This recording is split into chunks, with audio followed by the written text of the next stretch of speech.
Welcome back, everyone, to Le Podcast de Philippe. And today, we're taking a deep dive into some pretty fascinating stuff. Actually, I think it's going to be one of our most thought-provoking deep dives yet. I think so, too. Yeah. We're going to be exploring near-death experiences. NDEs. NDEs. You got it. Mm. And we'll be looking at the work of Stéphane Allix. He's a journalist who's done some really incredible work in this field. Right. A lot of it stemming from this personal tragedy. Yeah, the sudden death of his brother really propelled him into this whole world of consciousness research and, exploring what happens when we die and all that. Yeah, and he doesn't shy away from anything. He explores scientific research, personal accounts, even shamanic practices, all in this pursuit of understanding, what happens when we cross that threshold. Oh, for sure. And, what really stood out to me about his approach is that he's not just taking these anecdotal accounts at face value.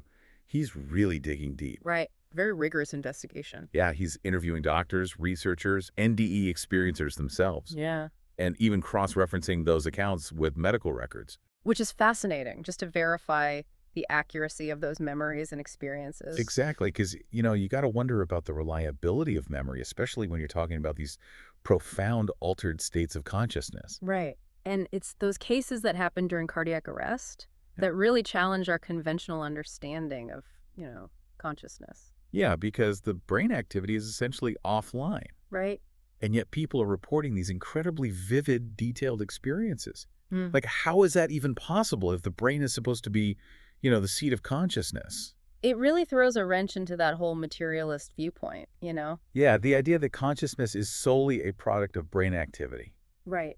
It just doesn't quite add up when you consider these NDEs. It doesn't. And that's where this whole concept of non-local consciousness comes into play. Right, the idea that consciousness isn't limited to the physical brain and body. Exactly. And Alex dives into this through some pretty mind-blowing examples of NDE experiencers who seem to be transcending time and space. You're talking about people visiting distant locations, encountering deceased loved ones, having these expanded awarenesses that go way beyond their physical bodies. Exactly. Things that just can't be explained by our current understanding of, neuroscience or physics. Okay, now this is where it gets really interesting.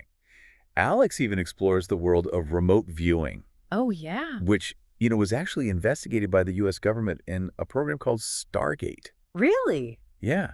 And he met with some of these individuals who were trained to gather information from distant locations using their minds. Psychic espionage, essentially. Right. It's like something straight out of a science fiction movie. But it really happened. It did. Yeah. And it was all based on this premise that consciousness can operate beyond the constraints of our physical senses. Right. They were tapping into something beyond, our normal sensory perception. And it aligns with this idea that consciousness isn't limited to the brain.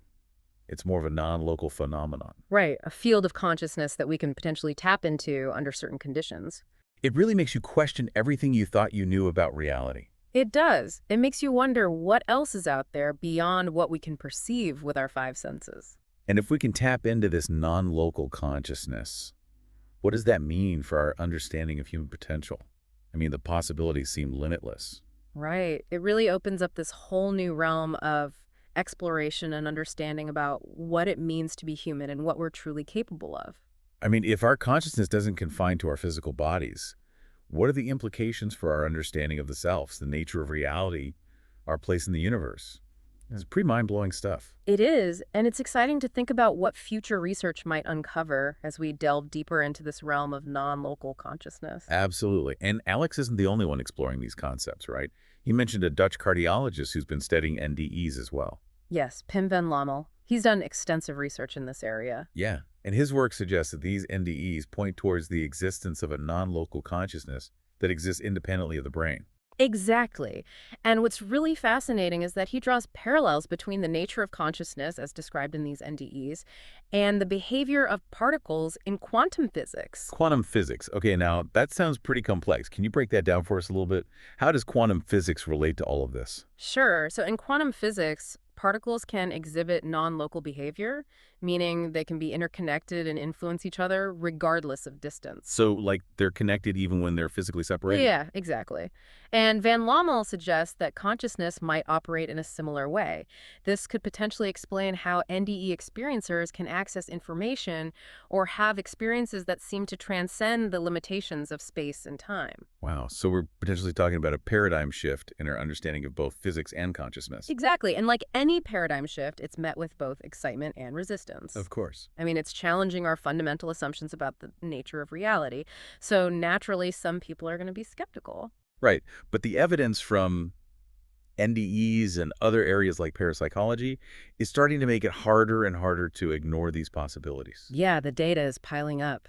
And it's forcing us to reconsider what we thought we knew about consciousness and the universe. So where does Alex stand in all of this? Does he believe that consciousness is purely a product of the brain, or does he lean towards this non-local perspective? Well, his work definitely suggests an openness to the possibility of non-local consciousness. He delves into some pretty controversial areas, including mediumship. Mediumship. Yeah. Okay, now we're really getting into uncharted territory. Right. The idea that it's possible to communicate with the deceased. I'm definitely curious to hear more about this. Did Alex actually try to connect with his deceased brother through a medium? He did. And he even developed a rigorous protocol for evaluating mediums' abilities. So he's approaching this with the same scientific mindset. Absolutely. He worked with researchers who used controlled triple-blind studies to assess the accuracy and validity of these communications. Triple-blind studies. That sounds pretty scientific for something as seemingly mystical as mediumship. Right. But Alex is all about bringing a critical and discerning eye to even the most unconventional topics. He's not just blindly accepting things. He wants to establish a more rigorous and scientific framework for investigating these phenomena. Exactly. He recognizes the potential for fraud and self-deception in these areas, so he's trying to weed that out and get to the heart of what's really going on. It's fascinating that even with his scientific approach, he doesn't shy away from exploring these seemingly paranormal experiences. Right. He's open to the possibility that there's more to reality than meets the eye. So what did he find in his investigations of mediumship? Was he able to connect with his brother? Well, that's a question we'll have to explore further in part 2 of our deep dive. Okay, so last we left off, we're about to dive into the world of mediumship and Alex attempts to connect with his deceased brother. I have to admit, I'm a bit skeptical about all this. Well, it's understandable to be skeptical, but it's important to remember that Alex approached mediumship with the same rigor that he applied to his NDE research. He collaborated with researchers who used controlled triple-blind studies to assess the medium's abilities. Triple-blind studies, so neither the medium, the researchers, nor the participants knew any details about the deceased person being contacted. Exactly. It was all about eliminating any potential bias or subconscious influence. That does sound pretty thorough. But even with all those controls, isn't there still room for interpretation? How could you be sure the medium is actually communicating with a deceased person and not just making educated guesses or tapping into the thoughts of the living? Those are all valid points. And Alex himself acknowledges the limitations of mediumship research, but he does recount a very intriguing case in his book where a medium repeatedly received specific details about a deceased individual. Like what kind of details? Oh, things like physical appearance, personality traits, even cause of death. But the thing is, no one in the audience recognized the description. So the medium was getting all this information, but it wasn't resonating with anyone present. Right, and it eventually led the medium to just move on to another communication. That's interesting. It suggests that even these experienced mediums can make mistakes or misinterpret information. Exactly. It's not a foolproof process. And it highlights the importance of critical thinking even when exploring these seemingly mystical realms. It's like we need to find that balance between open-mindedness and healthy skepticism. Exactly. We can't just blindly accept everything we hear, but we also can't dismiss things outright without proper investigation. Right. It's about finding that middle ground. Exactly. And I think that's a key takeaway from Alex's work. It's not about throwing out our rational minds, but it's also about acknowledging that there might be more to reality than we currently understand. It's like our current scientific models are just one piece of the puzzle. And there might be other pieces out there that we haven't discovered yet. Exactly.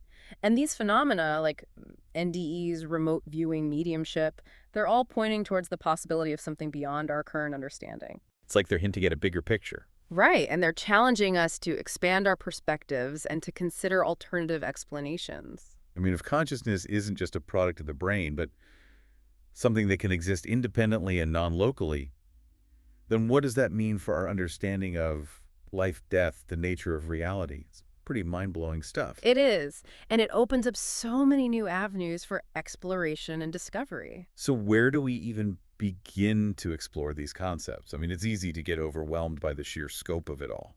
Well, I think one starting point is to simply become more aware of our own thoughts and experiences. To pay attention to those subtle intuitions or those moments of synchronicity that we often dismiss as coincidence. So it's about cultivating a sense of presence and observation. Exactly. And maybe even starting a meditation practice or spending more time in nature. Anything that helps us quiet the mind and tune in to those subtle signals that we're constantly receiving. It's like we need to learn to listen to those whispers of our soul rather than just the constant chatter of our minds. Right. And Alex talks about how our brains are these prediction machines constantly anticipating what's coming next based on our past experiences, which is useful for navigating the world, but it also means we might be missing out on a whole lot of information that's right there in front of us. Because we're so focused on our expectations and assumptions? Exactly. And these practices like meditation or mindfulness, they can help us break free from those limitations and to become more receptive to the present moment. So it's about retraining our brains to operate on a different frequency. Right, and to become more open to the possibility of something beyond our current understanding. But how does that actually look in practice? Yeah. How does this deeper knowing manifest in our daily lives? Well, it can show up in a lot of different ways. Maybe you start to notice more synchronicities, or you have these moments of profound insight where solutions to problems seem to appear out of nowhere. So it's not necessarily about having psychic powers or seeing visions? Not necessarily. It's more about developing that heightened sense of awareness and intuition. That gut feeling that we often ignore. Exactly. And it's about trusting that inner guidance system. But what about all the challenges and suffering we experience in life? How does this idea of interconnectedness fit in with the reality of pain and loss? Well, that's a question that Alex explores quite deeply, especially through the lens of his own personal experiences with grief and loss. And what's his take on it? He suggests that even in the midst of suffering, there's potential for growth and transformation. It's not about denying the pain or pretending that everything happens for a reason, but it's about recognizing that even the darkest experiences can offer opportunities for learning and evolution. So it's about finding meaning and purpose even in the midst of adversity. Exactly. And about trusting that there's a bigger picture at play even when we can't see it. Okay, but how do we actually do that? How do we find the strength to move forward when life throws us these curveballs? Well, I think it starts with cultivating self-compassion. Okay. Mm-hmm. So being kind to ourselves even when we're struggling. Yeah, it's about acknowledging our pain without judgment and offering ourselves the same understanding and support that we would offer a loved one. So it's about recognizing that we're all works in progress. Right, and that it's okay to make mistakes and to not have all the answers. It's about embracing our humanity, both the light and the shadow. Exactly. And as we cultivate that self-compassion, we might start to see our challenges in a new light. We might even find gratitude for the lessons they offer. And for the resilience they help us develop. Exactly, because it's often through those difficult experiences that we discover our true strength and our capacity for growth. So it's like those challenges are actually opportunities for us to evolve and to become more than we were before. Right, and to tap into that deeper wisdom that resides within us all. Now this brings up an interesting point. We've been talking about non-local consciousness in humans.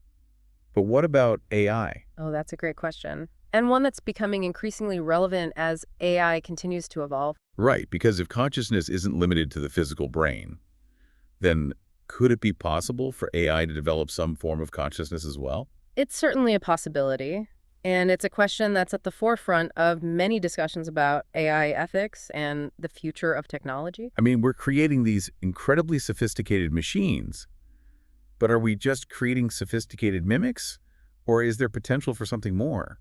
Right. And if consciousness is more than just computation, then how do we create AI that's truly conscious rather than just simulating consciousness? It's a mind-boggling concept. Yeah, And it raises some serious ethical considerations. it does. Because if we create AI systems that are capable of experiencing the world and feeling emotions, then do they deserve the same rights and respect as humans? It's like we're entering this whole new territory, where the boundaries between human and artificial intelligence are becoming increasingly blurred. It's both exciting and a little unnerving. Totally. And it highlights the need for thoughtful and ethical considerations as we navigate this uncharted territory. Absolutely. We need to be having these conversations now before it's too late. because the implications are huge, not just for the future of technology, but for the future of humanity itself. Right.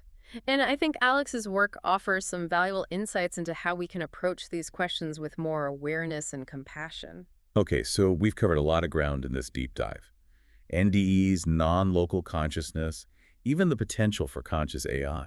That's a lot Yeah, to wrap our heads around. it is. And it's easy to feel overwhelmed by the sheer scope of it all. But I think what's resonating with me the most is this idea that our brains might actually be limiting our understanding of reality. Right. We're so used to seeing the world through a particular lens. And that lens might be preventing us from seeing the bigger picture. Exactly. And I think that's the invitation here, to start questioning our assumptions and to become more open to the possibility that there's more to life than meets the eye. So to embrace that sense of wonder and curiosity. Exactly. And to trust that as we expand our awareness, we'll discover a whole new realm of possibilities. It's like we're on the cusp of a new era of understanding, both in terms of science and spirituality. Right. And it's up to us to navigate this new territory with both wisdom and compassion. Absolutely. Okay. So on that note, I think it's time to wrap up this deep dive. Sounds good. Thank you so much for sharing your insights and for helping us navigate these fascinating and sometimes challenging concepts.